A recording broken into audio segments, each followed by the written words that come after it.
කොහොමද කාර් එක සර්බියාවේද? ඉන්න විස්තර කියන්න. Hi guys. සර්බියාවේ නිරමේ YouTube channel එකට සාදරයෙන් පිළිගන්නවා. අද මං ගෙන්නේ ඔයගලන්ට වැදගත් වෙන දෙයක්. අපි සර්බියාවේ කොල්ලෝ කෙල්ලෝ ඔක්කොම එන්නේ ගේමක් ගහන්නනේ. ඒ ගේම ගහන වෙලාවට ඔයගලන්ට ඕන වෙනවා වාහනයක් ගන්න, ගයක් දොරක් හදා ගන්න, ඒ දේවල් සර්බියාව ඇතුළත කරගන්න පුළුවන්. හැබැයි ඒවට නීති රෙගුලාසි තියෙනවා. සමහර දේවල් වල ප්‍රොසෙසස් තියෙනවා. ඒ ප්‍රොසෙසස් ගැන ඔයගලන්ට හොඳට කියලා දෙන්නම් මං එකින් එක. මේ වීඩියෝ එකෙන් ඔයගලන්ට ගෙන්නේ වාහනයක් ගන්නේ කොහොමද කියලා. ඕකේ ගයිස්. අපි ඉස්සල්ලාම බලමු කොහොමද වාහනයක් තෝරගන්නේ කියලා. මෙහෙ තියෙනවා පොලොන්මි ඔටෝමොබිලි කියලා වෙබ්සයිට් එකක්. මම මේකේ ලින්ක් එක පල්ලෙහෙන් දාලා තියන්න. ඒකේ තියෙනවා වාහන. අපිට ඒ වාහන දැක්කහම හරි ආස හිතෙනවා, හරි ලාභයි, කිසි ප්‍රශ්නයක් නැහැ, ගන්න පුළුවන්. අපිට PRC එක තියෙනවා නම් කිසිම ප්‍රශ්නයක් නැතුව වාහනයක් ගන්න පුළුවන්. එතකොට වාහනයක් ගන්නකොට අපි බලන්න ඕනේ දේවල් තමයි වාහනේ බලන්න ඕනේ ඉස්සෙල්ලා. අපිට හරියන ගැලපෙන වාහනේ මොකද්ද? අපි පාවිච්චි කරන්නේ මොන වගේ දෙයකටද? ඒ වගේ දේවල් අපි තීරණය කරලා අපි වාහනය සිලෙක්ට් කරගන්න ඕනේ. එතකොට අපිට පුළුවන් ගන්න සාමාන්‍ය පොඩි කාර් එකක්ද? නැත්නම් ටිකක් මධ්‍යම සයිස් කාර් එකක්ද? නැත්නම් ලොකු කාර් එකක්ද? මෙහි කැටගරයිස් කරලා තියෙන්නේ එහෙමයි. එතකොට තව තියෙනවා වෑන් තියෙනවා, ලොරි තියෙනවා, බයික් තියෙනවා. බයික් වලට නම් මේ පොඩ්ඩක් ගණන් වැඩි. හැබැයි කාර් එකක් ගන්නවා නම් කිසිම ප්‍රශ්නයක් නැහැ. ලොකු දෙයක්ුත් නෙමෙයි. සාමාන්‍ය පොඩි ප්‍රොසෙස් එකක් තමයි තියෙන්නේ. හැබැයි ප්‍රොසෙස් එක පොඩි වුණාට කල්පනාවෙන් නොකළොත් ප්‍රශ්න වැඩි. ඒ කියන්නේ දැන් අපි නිකන් හිතන්නකෝ, දැන් අපි යනවා මට නම් ළඟම තියෙනවා නොවිසාද් වල නයිලොන් ෆියස්ටා කියලා. ඒ කියන්නේ නයිලොන් මාකට් කියන එක සර්බියන් භාෂාවෙන් නයිලොන් ෆියස්ටා කියලා තමයි එන්නේ. ඉතින් නයිලොන් ෆියස්ටා එකට අපිට ගිහිල්ලා අපිට එතන තියෙනවා වාහන විකුණන්න නිකන් පොලක් වගේ. ඒක තියෙන්නේ සෙනසුරාදා උදේ 7 ඉඳන් හවස 3:00 විතර වෙනකන් තියෙනවා. ඉරිදත් උදේ 7 ඉඳන් හවස 3:00 වෙනකන් තියෙනවා. හැම සෙනසුරාදා ඉරිදාම ඒක තියෙනවා. මෙහි විශේෂ නිවාඩු දවසක් එහෙම වුණොත් නැති වෙයි. ඒ වුණාට බොහෝ දුරට සෙනසුරාදා ඉරිදාට තියෙනවා. ඒකට වාහනයක් ගන්න යනවා නම් සුදුසුම වෙලාව තමයි සෙනසුරාදා උදේ. මොකද ඉරිදා වෙනකොට තියෙන්නේ විකුණ ගන්න බැරි වෙච්ච පරණ වාහන ටික. හොඳ. ඒකින්ද දැන් එහෙම ඒ වගේ තැනකින් ගන්නවා නම් එහෙම කරගන්න පුළුවන්. හැබැයි එතන ඉන්නේ වෙලෙන්දෝ. වෙලෙන්දෝ කරන්නේ එවෙලට සල්ලි අරගෙන වාහනේ දීලා යවනවා. මං හොඳටම දන්න දෙයක් තමයි එහෙම ගන්න අරගෙන යන්න එපා. එහෙම වුණාම ඕගලන්ට ප්‍රශ්න ඇති වෙනවා. ඕගලන්ට Facebook එකේ බලලා Facebook එකේ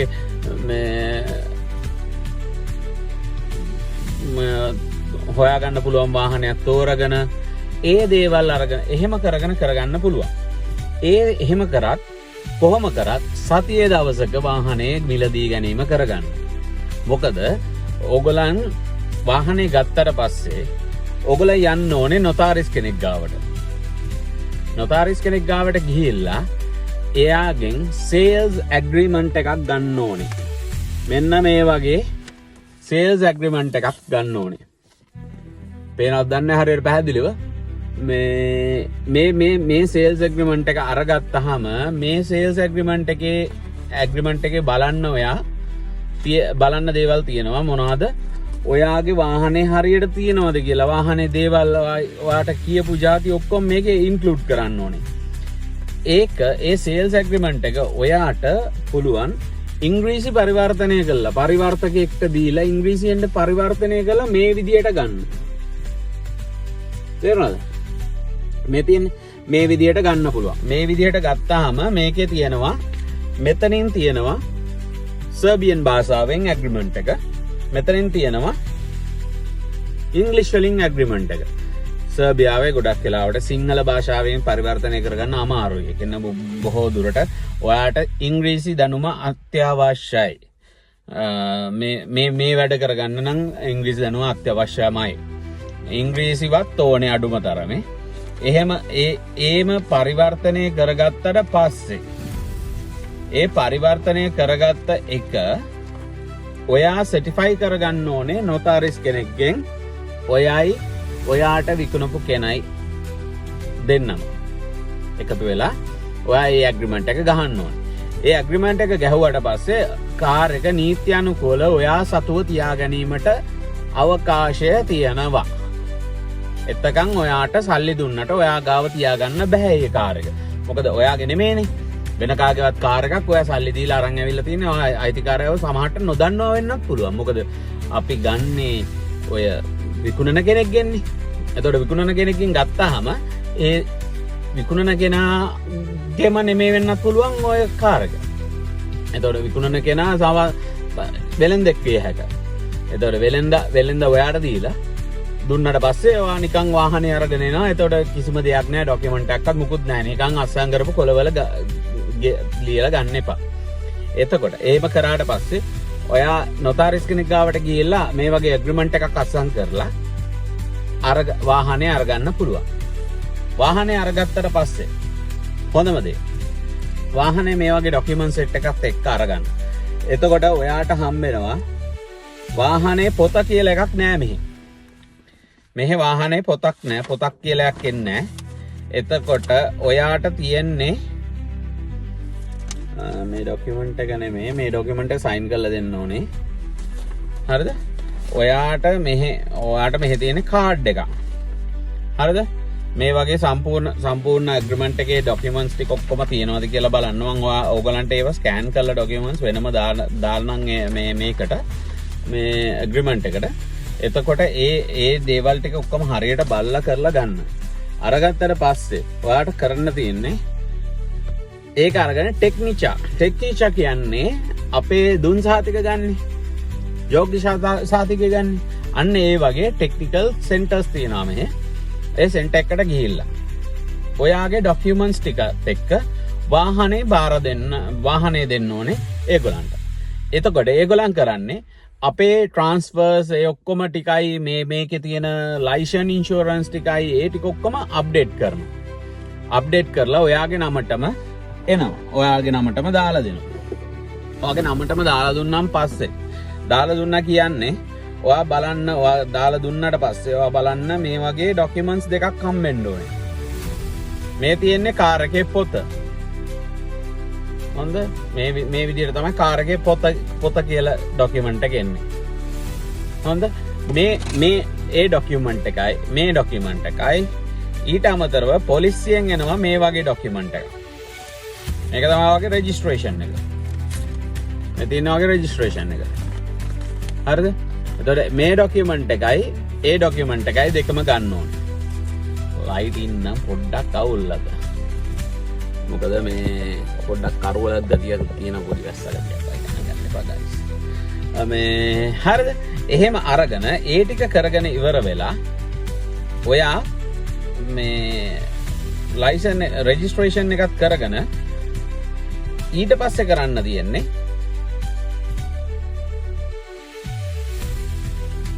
මේ ડોකියුමන්ට් එකත් අරගෙන ඔයාගේ පරණ ඔයා ගන්නේ ගොඩක් වෙලාවට දැන් මෙහෙ තියෙනවා මේ ගමට රෙජිස්ටර් කරන්න ඕන එක. අපි ඔයා ඉන්න පළාතට ඒක රෙජිස්ටර් කරන්න ඕනේ. එතකොට එහෙම රෙජිස්ටර් කරනකොට එහෙම රෙජිස්ටර් කරන්න ඔයාට තියෙන්නේ නම්බර් ප්ලේට්ස් දෙකයි, ඔය ડોකියුමන්ට්ස් ටිකයි. ඒ කියන්නේ ඔයාට හම්බ වෙන ડોකියුමන්ට්ස් ටිකයි අරගෙන ගිහිල්ලා පොලිසියට දෙන්න ඕනේ. පොලිසිය තියෙනවා දෙකක්. එකක් තියෙනවා පොලිසිය, අනිත් එක තියෙනවා ડોකියුමන්ටේෂන් එක. ડોකියුමන්ටේෂන් එකට තමයි ඔයා යන්න ඕනේ. පොලිසිය තියෙනවා ડોකියුමන්ටේෂන් කරන වෙනමම කවුන්ටර්ස් තියෙන තැන. නිකන් බැංක් එක කවුන්ටර්ස් ටිකක් වගේ දාපු ලස්සන තැනක් තියෙනවා. එතනට ගියාම ඔයා නම්බර් ප්ලේට් එක දෙන්න ඕනේ ඒගොල්ලන්ට. දුන්නාම දැන් මගේ තියෙන්නේ NS කියලා. NS කියන්නේ නොවිසාත්. එතකොට මම ගන්න ඕනේ බර්ප කියන්නේ BP කියන්නේ බච්ක පලංකා කියන එක. එතකොට මම එහෙම ගන්නවා නම් මම එතනදි ගන්න ඕනේ මේ BP කියන එකට. එතකොට BP වලට යන මම බච්ක පලංක මේකට අදාළ මේ පළාතට අදාළ පොලිසියට යන්න ඕනේ. අදාළ සිටි එකට යන්න ඕනේ. අදාළ සිටි එකේ තියෙනවා පොලිසිය. ඒ පොලිසිය ඇතුලේ තියෙනවා ඔය මම කිව්වා වගේ ඔෆිස් එකක්. ඒ ඔෆිස් එකට ගිහිල්ලා නම්බර් ප්ලේට්ස් දෙකයි ඔයගේ තියෙන නම්බර් ප්ලේට්ස් දෙකයි ඩොකියුමන්ට්ස් ටිකයි දුන්නාම දීලා ඔයාලට පොඩි ගෙවීමක් කරන්න දෙනවා. ඒක කරලා ඔයා ගන්න ඕනේ අලුත් නම්බර් ප්ලේට්ස් එක. ඒ ටික ගත්තට පස්සේ තමයි ඔයාට කාර් එක නීති අනුකූල ඔයාගෙම වෙන්නේ. එතකන් ඔයාගේ නෙමේ අර වෙන කාගේ දෙකක් ඔයා නිකන් මේ හයර් එකට රෙන්ට් එකට අරන් ආවා වගේ තියෙන්නේ. එනේ යාගේ නමට තමයි ඔක්කොම ටික තියෙන්නේ. ඔයාට ඔක්කොම මේ බාරකාරත්වය දීපු කාර් එකක් විතරයි තියෙන්නේ. එතකොට ඒ කාර් එකේ ඩොකියුමන්ටේෂන් සේව ඒ ටික කරගත්තට පස්සේ කාර් එක නිදහසේ ඔයාලට පාවිච්චි කරන්න පුළුවන් ඕනම කාලයක්. අවුරුද්දකට සැරයක් හැබැයි. අර මං කිව්වේ ටෙක්නීෂියා කියලා. එතනට ගිහිල්ලා අපේ ලංකාවේ කරගන්නවා වගේම ලයිසන් ඉන්ෂුරන්ස් කරගන්න ඕනේ අවුරුද්දකට සැරයක්. ඒක මතක තියාගන්න. හැබැයි පොඩි ලොකු ගාණක් නෙමෙයි. සාමාන්‍ය ගාණක් එන්නේ. ඒක ගැනත් මං කියන්න. සාමාන්‍යයෙන් මෙහෙදි වාහනයක් ගන්නවනම් CC 2000ට වැඩිය අඩු වාහනයකට යන්න. මොකද CC 2000ට වැඩිය වැඩි වුණාම සාමාන්‍යයෙන් යූරෝ 300ක් සාමාන්‍ය යූරෝ 300ක් 400ක් වගේ වැඩි වෙනවා යූරෝ 2000ට වැඩිය වැඩි වාහන වලට. යූරෝ 2000ට වැඩිය අඩු වාහන වලට 300ට වැඩිය අඩුයි. සාමාන්‍ය වාහන සාමාන්‍ය CC 2000 වාහනයක් කියන්නේ ලොකු කාර්නේ. ඒ වුණාට මෙහි එහෙම එකක් නෙමෙයි. සාමාන්‍ය හැම වාහනයක්ම වගේ 1800යි 2000යි 2500යි 2300යි 2800යි එහෙම තමයි යන්නේ. තියෙන්නේ. කාර් වල එන්ජින් කැපැසිටි එක. ඉතින් ඒකින්ද මේ සාමාන්‍ය 2000න් පල්ලෙහා වගේ වාහනයක් ගත්තාම අපිට ලාභෙට මොකද අපි ලොකුවට මේ රේස් පදින්න එහෙම නෙමෙයිනේ කාර් ගන්නෙ. එතකොට සාමාන්‍ය දිනදා පාවිච්චි කරන්නේ අනික තෙල් වැඩ කරන්නත් එපයිනේ. මේ කාර් එකක් ගත්තාම අනිත් තවත් එකක් මේන් තින් මෙහි පෙට්‍රල් ඉතා පිරිසුදුයි.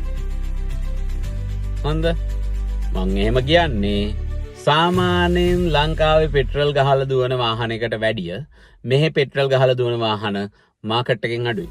ඒ හේතුව මෙහි පෙට්‍රල් ලාභයි වගේම ඉක්මනට පිච්චෙනවා. අනිත් වාහන වලට වැඩිය මෙහි පෙට්‍රල් ලාභයි වගේම ඉක්මනට පිච්චෙනවා. ඩීසල් වාහන තමයි මෙහි ගොඩක් වෙලාට තියෙන ඩීසල් කාර්ස් වුණත් ඩීසල් තමයි තියෙන්නේ වැඩි හරියක්. පෙට්‍රල් අඩුයි. පෙට්‍රල් අඩුයි කියන්නේ මෙහි සාමාන්‍ය ලීටර් එකකුත් රුපියල් දිනාර් සර්බියන් දිනාර් වලින් දිනාර් තමයි පාවිච්චි වෙන්නේ. සර්බියන් දිනාර් එකක් ලංකාවේ සල්ලි රුපියල් 3ක් විතර වෙනවා. ඉතින් මේ එතකොට සර්බියන් දිනාර්ස් 180ක් වගේ තමයි වෙන්නේ. 180ක් 190ක් වගේ තමයි වෙන්නේ පෙට්‍රල් ලීටර් එකක්. 210ක් 220ක් වගේ වෙනවා ඩීසල් ලීටර් එකක්. ඒ වුණාට එහෙමයි කියලා ඩීසල් ලීටර් එකට අපිට මේ යන්න පුළුවන් ප්‍රමාණය වැඩි. මොකද ලොකු සාමාන්‍ය ටිකක් ලොකු එන්ජින් එකක් තියෙන වාහනයක් තෙල් ගැන එච්චර හිතන්නේ නැහැ. මොකද එයාට එච්චර මහන්සි වෙන්න දෙයක් නැහැ කාර් එකකට ලොකු එන්ජින් එකක් තියෙනකොට. එයාට කාර් එක කියන්නේ පොඩි දෙයක් වගේ. කියන්නේ ලොකු ජීප් එකක් වගේ එන්ජින් එකක් කාර් එකක තියෙනකොට එච්චර පිච්චෙන්නේ නැහැ. කියන්නේ එහෙම කියන්නේ ටෙක්නිකල් පැත්තක් තියෙනවා පොඩි. ඒ ටෙක්නිකල් පැත්ත මම ලොකුවට කියලා දෙන්නේ නැහැ. මොකද මම මේ කරේ ඇත්තටම අපේ ලංකාවේ කොල්ලෝ කෙල්ලොන්ට වාහනයක් ගන්න උවමනාව තියෙනවානේ. වාහන සීනේ සැබෑ කරගන්න සර්බියාවේදී පුළුවන්. එක පඩියකින් වාහනයක් ගත හැකියි.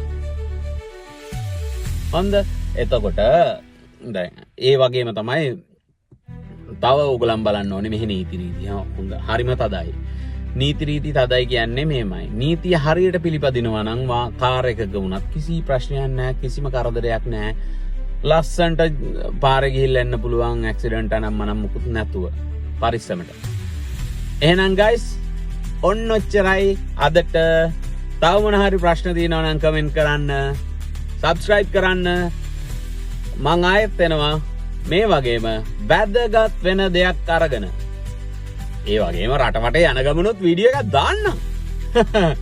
බයි.